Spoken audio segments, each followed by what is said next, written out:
como primer programa, dije, ¿a quién puedo invitar que nos haga recordar un poquito tiempos idos? Y cuando digo tiempos idos, no me quiero remontar a la vieja historia. Historias recientes, ¿no? Pero de 20 años, 30 años, 40 años. Bueno, está bien, uno tiene cierta edad y entonces cuando habla de 20, 30, 40 años, es un par de años atrás, ¿no? ¿Y saben a quién se me ocurrió invitarlo? Fabriciano Gómez. ¿Cómo le va, Fabriciano? Muy bien, Fernando. Muy feliz y muchas gracias, porque creo que conversar es el diálogo profundo que tenemos los seres humanos para entendernos fundamentalmente, para que la armonía, la esperanza, la fe esté ahí metida en eso que es tan importante, que es la conversación. Yo quiero contarle a la gente lo que conoce poco de ese Fabriciano, que hoy es el gran artista chaqueño, que no se conformó con estar en Chaco, se fue más lejos, ¿no? Y yo diría que fue a sitios casi antagónicos a la posición argentina dentro de ese globo terráqueo, ¿no? Pero vamos a hablarlo despacito. Dígame, Fabriciano, ¿usted nació en Chaco? En Chaco, en Resistencia, en Julia Roca, en 1741, hace 73 años. Por supuesto, eran épocas distintas, había parteras. Bueno, hoy en día la partera también está, pero asiste al médico, ¿no? Sí.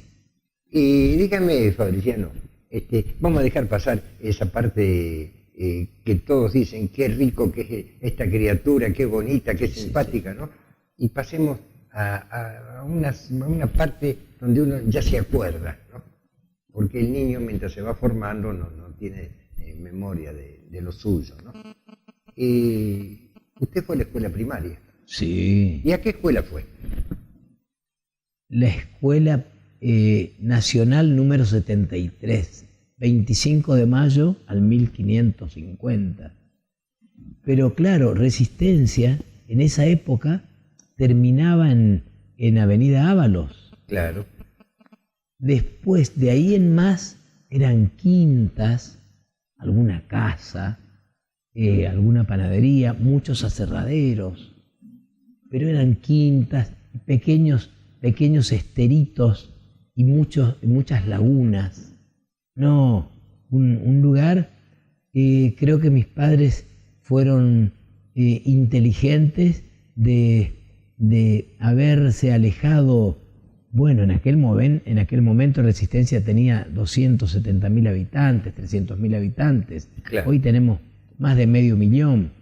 Y bueno, y hacer ese camino, esas 17 cuadras para llegar a nuestra Plaza 25 de Mayo, para llegar a la iglesia catedral, donde los domingos sí teníamos que venir a misa, claro, con mamá y algunas veces con papá. Bueno, ahí ese camino, ese trayecto lo tengo aquí tan presente. ¿Cuál es la maestra que le quedó grabada hasta el día de hoy como la mejor, la que más lo entendía, la más dulce? Uy, la señora de Guzmán, Amalia Guzmán. Era tan dulce realmente, además impecable. Impecable, llegaba con ese delantal así, era, no sé, una cenicienta. ¿En qué grado era eso? Segundo grado. Segundo grado. Segundo grado, sí. Y después hice un año en la escuela 42, porque mi mamá y papá se fueron a Buenos Aires porque papá tenía que hacerse una operación importante. Entonces quedé en lo de mi tía, que vivía en la avenida Wilde, y entonces pasé a la 42, donde mi maestra, qué maestra, era la señora Berta de Baldo. De ella sí tengo mis recuerdos, no chichones porque en esa época, pero era brava. Era exigente. Sí, era muy exigente, a tal punto que le recuerdo con mucho cariño, con mucho respeto. Eso es bueno. Y bueno, y así, ¿qué recuerdo puedo tener de la Escuela 73? Increíble. Gané un premio de una poesía sobre el viento norte, que no es una de mis cualidades escribir. No, yo tengo tal vez otra cualidad, que es el modelar, que la vida me dio plumitas a las manos. ¿Por qué? Porque desde pequeñito, ahí en frente de casa, por Julia Roca, la calle era de tierra. Claro. Fortuna para mí porque era greda, no era barro, no era la tierra negra, era greda. Entonces, qué delicia juntar, hacer balines, hacer caballitos, hacer caballos con el jinete en la parte de arriba. Sí, yo creo que de niño he disfrutado tanto la arcilla que me ha permitido volar. ¿Y a qué edad comenzó esa vocación por la escultura? Tengo que descubrir algo. Mi madre tiene la culpa. Cuénteme algo de esa culpable. Dorita, ella veía que dibujaba bien, que modelaba bien, entonces nos inscribe, porque también tengo un hermano que es escultor, Humberto Gómez Loyo, y nos llevó y nos inscribió en la Academia de Bellas Artes.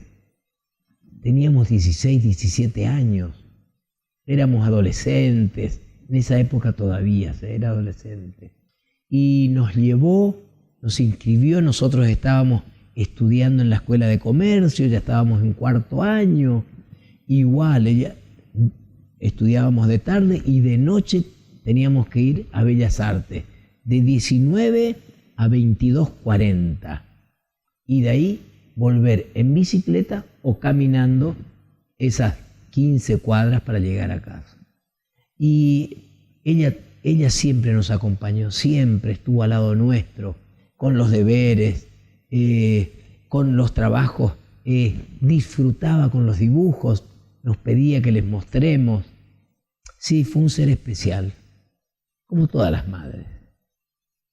Vamos a salir un poquitito de ese tema que por supuesto a todos nos emociona cuando hablamos de nuestra madre. Su padre, ¿qué hacía? Emelino Fabriciano Gómez.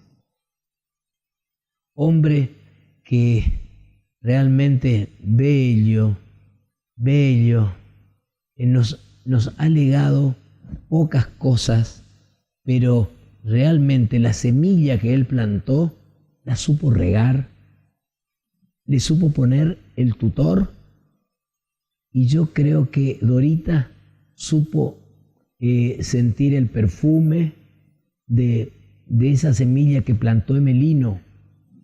¿Y por qué plantó Emelino? Porque él trabajaba en la plaza, él era sereno de la plaza 25 de Mayo. Siempre de traje,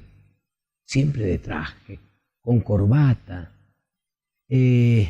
con un bastón. No necesitaba el bastón, porque aún tenía 50 años, pero igual era, creo que una protección, un ser muy especial. Yo lo tengo presente todos los días de mi vida, todos los días. Lo saludo a él, a Dorita, y son, sin lugar a dudas, los que me guían. Me guían este sendero que ellos me dieron la posibilidad de transitarlo. Tenemos que tomar conciencia de eso, Fernando. Si no tomáramos conciencia de a qué vinimos, para qué vinimos al mundo, yo creo que dejamos algunos valores que son importantes para afianzar la razón de existir, que no es poca cosa. Hay gente que no conoce esta historia. Generalmente conocemos el último capítulo. Me decía un chico joven, la carrocería es lo que se conoce. El motor está tapado, pero el motor es el que le da esa fuerza a esa carrocería, ¿no? La dedicación plena a la escultura. ¿Cómo fue ese comienzo? ¿Por qué fue? ¿Y cuál fue lo que decidió decir, yo quiero ser escultor? Evidentemente, los docentes en la Academia de Bellas Artes, y fundamentalmente uno, Mauro Glorioso, excelente escultor porteño, tuvo la loca idea de venir al Chaco porque sabía que una escuela de Bellas Artes necesitaba docentes, y se vino. Excelente persona. Tuve el privilegio de que se dieron cosas en mi vida, de que lo conocí a él cuando se fue mi padre. Yo tenía 18 añitos. Y él dijo, vas a ser escultor, vas a ser escultor. Y yo iba a egresar como maestro de dibujo y pintura, pero sin embargo, él tenía una gran confianza, porque él veía mi entusiasmo, mi pasión de modelar, lo hacía con mucho amor. Yo creo que esas cosas, y relaciono con lo que dije anteriormente, de tomar conciencia de las cosas. Modelar es una de las cosas bellas de la vida, es darle forma a algo. Una escultura tiene un presente y un futuro. No tiene un pasado. Tiene un presente desde el momento que yo tomo la materia y la empiezo a modelar. Desde ese momento nace ella, y después el tiempo es el que dice, esto es una obra de arte. Y cuando él se da cuenta de que a mí me gustaba muchísimo la escultura, que era un apasionado, ¿por qué se daba cuenta? Porque yo iba por los trabajos de mis compañeros y siempre hacía algo, les mostraba algo. Y no porque tenía espíritu docente, no, porque me gustaba modelar. Y él veía esas cosas silenciosamente, yo no me daba cuenta, pero bueno, era un docente de alma y un artista de alma. ¿Y Fabriciano hoy se siente realizado? ¿Considera que su vida artística llevó el destino que alguna vez soñó? Querido Fernando, te voy a contar algo que me sucedió a los 17 años, cuando yo recién llevaba 2 años en la Academia de Bellas Artes, y les decía a mis compañeros, el día que esté viviendo en París, les voy a mandar una postal del kiosco que está frente a la Torre Eiffel. Yo no conocía el Obelisco de Buenos Aires. Yo no conocía nada. No conocía Santa Fe, no conocía las cataratas del Iguazú. No. Y yo hablaba a raíz de los libros, por supuesto. Cuando estudiábamos historia del arte, ahí uno va conociendo todas esas cosas. 17, 18 años. La vida fue muy generosa conmigo. Yo he trabajado mucho, soy un apasionado, amo lo que hago. Y vos me dijiste si yo pude cumplir con objetivos. Y con mucha satisfacción puedo decir, he cumplido todos los proyectos en los cuales me he trazado allá por los 17 años. Por supuesto que no existían concursos a cielo abierto, no, yo trabajaba, hacía escultura y mandaba a salones dentro de la Argentina. Y también, muy jovencito, obtuve todos los premios de la Argentina. A los 30 años yo ya había cubrido todo el espectro de los premios de la escultura, que normalmente eso se da a los 50, a los 60 años, cuando uno obtiene el Gran Premio de Honor, que es un premio consagratorio. A tal punto que yo lo obtuve a los 30 años. Y al año siguiente tenía que ser jurado del Salón Nacional. Todavía era adolescente. Y yo, por supuesto que respondí a la invitación, un ente nacional, y les dije que no, que yo no iba a ser jurado. ¿Cómo iba a ser jurado de muchos de mis maestros? Y no en el sentido concreto, pero sí en el sentido que los he estudiado. A Riguti, a Libero Badí, a Leo Vinci, todos esos todavía no sacaban el gran premio. ¿Cómo iba a ser jurado de ellos? Eso me ha marcado algo en la vida, que nunca más volví a ser jurado. Yo quiero saber, en esa larga vida artística, porque son muchos años de actividad, empezó trabajando la madera. Pasó a otro material que ahora vamos a ver. Ese otro material lo fue a buscar lejos de la Argentina. ¿Por qué se fue a buscar eso tan lejos? ¿Qué encontró allí? ¿Fue ese viaje para cumplir un objetivo? ¿Alcanzó el objetivo? Qué difícil porque hacer una síntesis de tantos años bellos.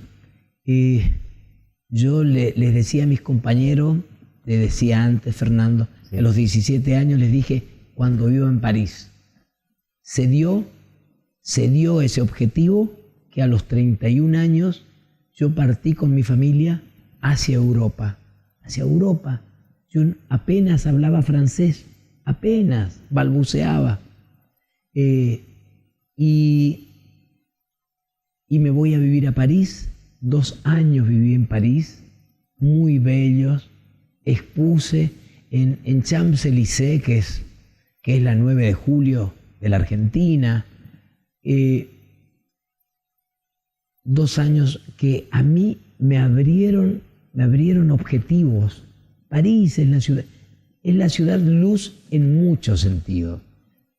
No solamente por sus años de cultura, sino por su belleza, porque cómo no estar en París y decir que existió Voltaire, que existió Balzac, que existieron todos, Cézanne, Gauguin, Rodin. Me ha enriquecido mucho. París me enriqueció tanto, pero lo que pasa es que permanentemente yo viajaba a Italia. Yo en el año viajaba 10 veces, 7 veces por cuestiones de trabajo. Final que me fui a vivir a la Toscana, uno de los lugares más bellos. Italia es bella, pero la Toscana no es casualidad que tenga como capital Florencia. Y yo vivía a 30 minutos de donde está esa hermosa torre inclinada, que es la Torre de Pisa, y por ahí alguna tarde íbamos a tomar un café cuando llegaba algún amigo. Vivir en ese ambiente, vivir en Carrara, donde viví 6 años, aprendí muchísimo porque ahí era el taller de la escultura del mundo, donde nos encontrábamos con Henry Moore, y no te conté que muchas veces hemos compartido alguna comidita con Julio Cortázar. Y bueno, un tipo tan sencillo, igual que Henry Moore, y eso que yo, su italiano era malo y mi inglés no existía, pero sin embargo era muy agradable. Italia me ha dado tanto, que yo no me acordaba que existía la Argentina. Es un decir, porque está mi madre, están mis hermanos, mis amigos, pero realmente tenía una vida tan eufórica, muy afortunada. Tenía contratos con 2 galerías muy importantes, pero el ser humano en la vida tiene puntos débiles. Y ese punto débil tiene mucho que ver con el espíritu, porque yo participaba por diferentes lugares de Europa, del mundo, haciendo encuentros de esculturas al aire libre en diferentes materiales. Mármol, granito, acero y otros que vos algo tiraste, porque estarás enterado. En esos momentos yo decía, esto hay que hacer en Resistencia. Estos encuentros al aire libre hay que hacer en Resistencia. Juntarnos, porque siempre son a plaza, en plazas secas, o sea que no hay plantas, no hay nada. Esto. Ahí estuvo mi punto débil. Y bueno, un día sucedió lo que tenía que suceder. Volver a la Argentina, porque cada vez que venía, porque venía cada 1 o 2 años, venía a verla a mi madre, a mi familia, a mis amigos, y yo decía por los medios de que hay que hacer concursos en la Plaza 25 de Mayo, juntar a 10, 15 o 20 escultores para que la gente vea cómo nace una obra de arte, cómo el escultor tiene la posibilidad de un tronco que aparezca la verdad al desnudo, de un tronco. ¿Por qué un tronco? Porque nosotros somos un pueblo maderero, el Quebracho, el Palo Santo, el Urunday.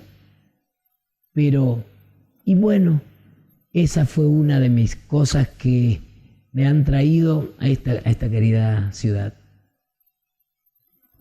Es muy interesante saber que los artistas, aparte de su expresión específica, porque está el escultor, el pintor,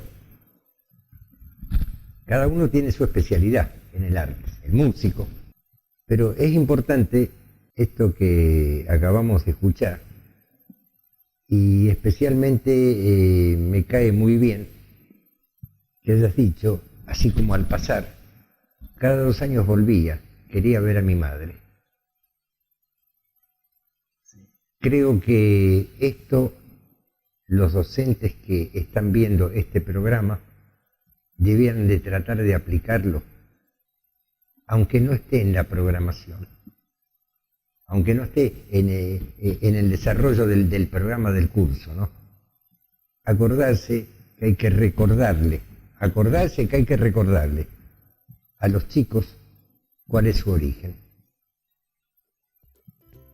Y como estamos viviendo un momento muy especial en la Argentina con esto, no quiero seguir insistiendo porque no quiero tomar una posición específica.